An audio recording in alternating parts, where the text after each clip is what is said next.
Mohon izin Bapak dosen, izin memperkenalkan diri. Nama Teresia Wulantika Manurung, NPP 300318, kelas C3, absen 26. Izin memaparkan materi. Nomor 1, sebut dan jelaskan berbagai urusan pemerintahan yang menjadi kewenangan pemerintahan pusat, provinsi, kabupaten atau kota, dan desa.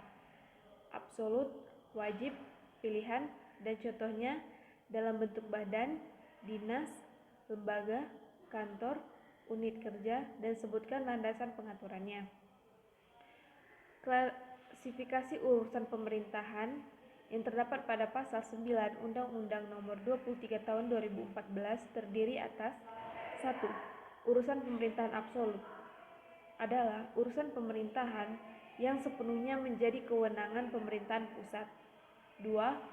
Urusan pemerintahan konkuren adalah urusan pemerintahan yang dibagi antara pemerintahan pusat dan daerah provinsi dan daerah kabupaten atau kota.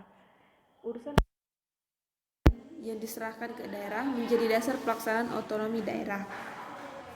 3. Urusan pemerintahan umum adalah urusan pemerintahan yang menjadi kewenangan presiden sebagai kepala pemerintahan. Selanjutnya saya akan menunjukkan bagian dari urusan pemerintahan daerah yang sudah saya jelaskan tadi, yang terbagi menjadi 3, yaitu absolut, pemerintahan umum, dan konkuren. Absolut ini seperti pertahanan, keamanan, agama, justisi, politik luar negeri, dan moneter dan fiskal. Sedangkan yang konkuren dibagi menjadi 2 lagi. Yang pertama wajib pelayanan dasar dan non pelayanan dasar, dan pilihan, kelautan dan perikanan, pariwisata, pertanian, kehutanan, energi dan sumber daya mineral, perdagangan, perindustrian, dan transmigrasi. Untuk urusan konkuren atau urusan pemerintahan yang dibagi antara pemerintahan pusat dan daerah provinsi dan daerah kabupaten atau kota dibagi menjadi urusan pemerintahan wajib dan urusan pemerintahan pilihan. Urusan pemerintahan konkuren yang menjadi kewenangan daerah terdiri atas yang pertama yaitu urusan pemerintahan wajib dan yang kedua urusan pemerintahan pilihan.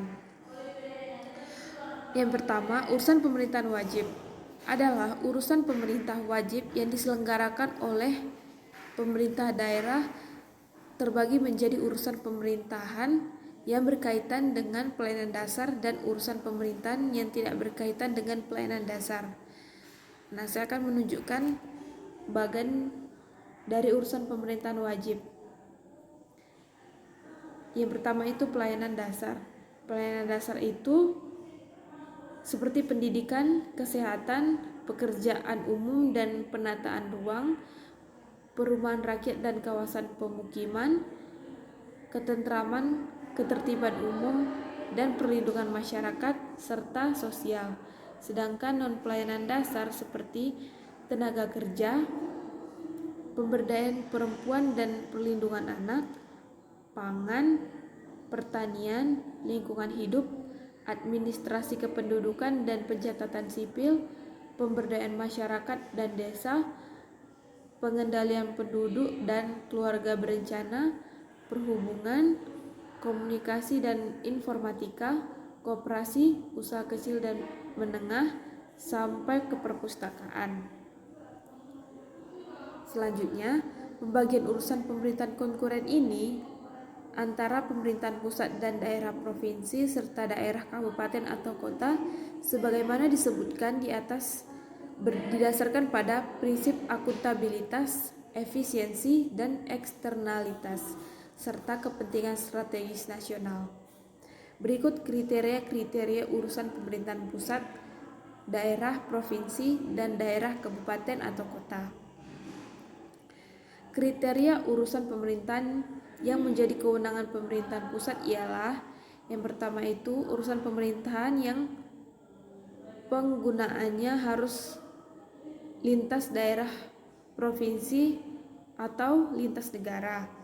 Yang kedua, urusan pemerintahan yang lokasinya lintas daerah, provinsi atau lintas negara.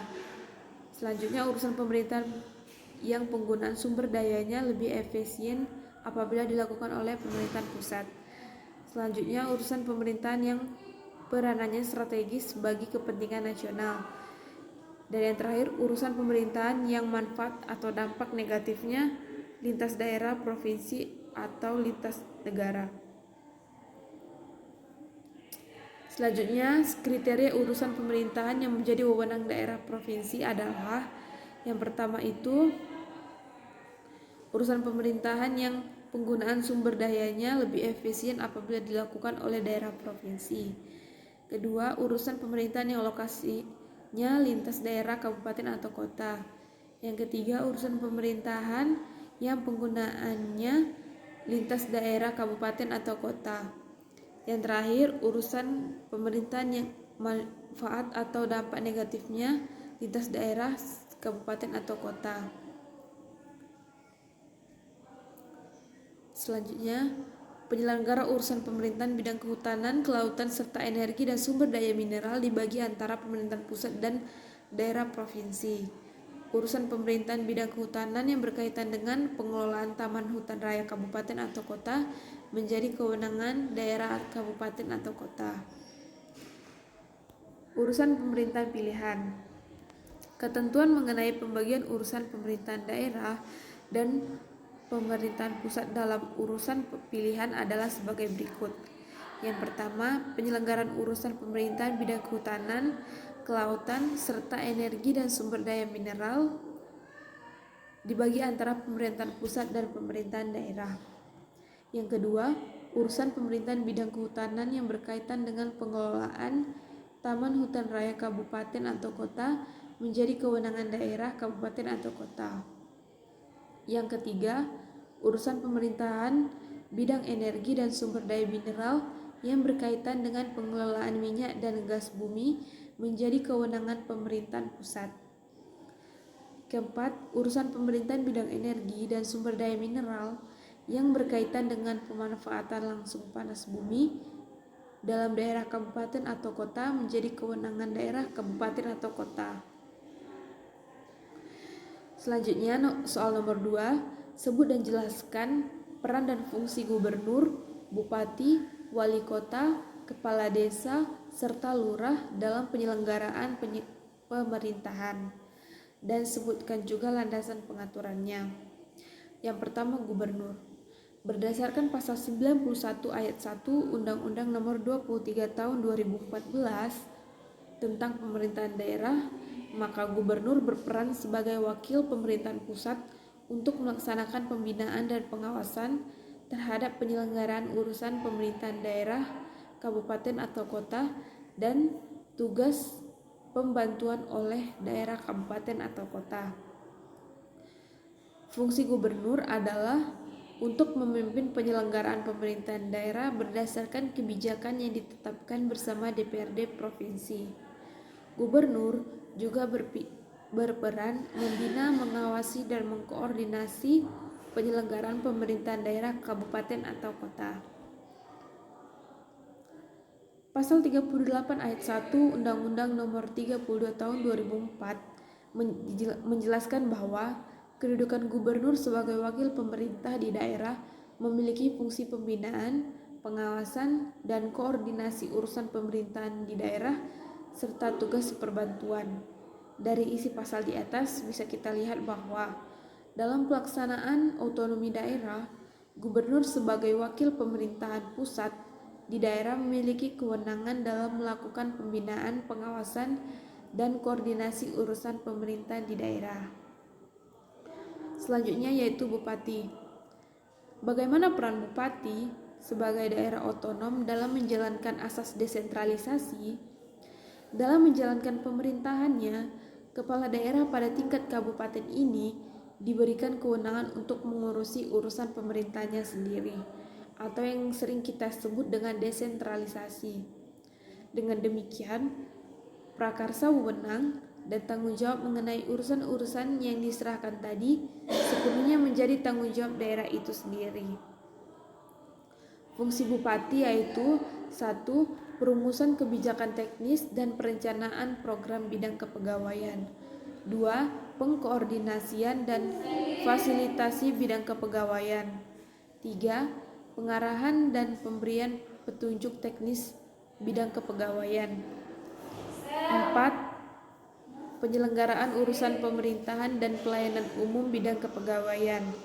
5. Pelaksanaan tugas di bidang kepegawaian meliputi pengembangan pegawai, mutasi dan kepangkatan, pembinaan, dan pengawasan pegawai. 6. Pengelolaan tata usaha sekretariat BKD.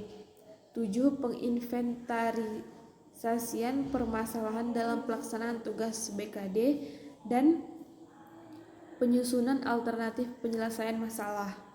8. Pelaksanaan monitoring, evaluasi, dan pelaporan bidang kepegawaian dan kesekretariatan BKD. 9. Pelaksanaan tugas kedinasan lain yang diberikan Bupati sesuai dengan tugas pokok dan fungsinya. Selanjutnya, fungsi dan peran wali kota menurut pasal 65 Undang-Undang Nomor 23 Tahun 2014 tentang Pemerintahan Daerah. Yang pertama yaitu mengajukan rancangan peraturan daerah atau Perda kepada Dewan Perwakilan Rakyat Daerah atau DPRD tingkat kota. 2. Menetapkan sekaligus memberlakukan perda yang sudah mendapat persetujuan bersama dari DPRD tingkat kota. C. Menetapkan peraturan kepada daerah atau wali kota atas suatu permasalahan sebagai bentuk pelaksanaan peraturan dari daerah. D. Mengambil tindakan tertentu yang diperlukan dalam keadaan mendesak dan sangat dibutuhkan oleh wilayah kota maupun masyarakat umum. E. Melaksanakan wewenang lain sesuai dengan ketentuan peraturan perundang-undangan. Kepala Desa.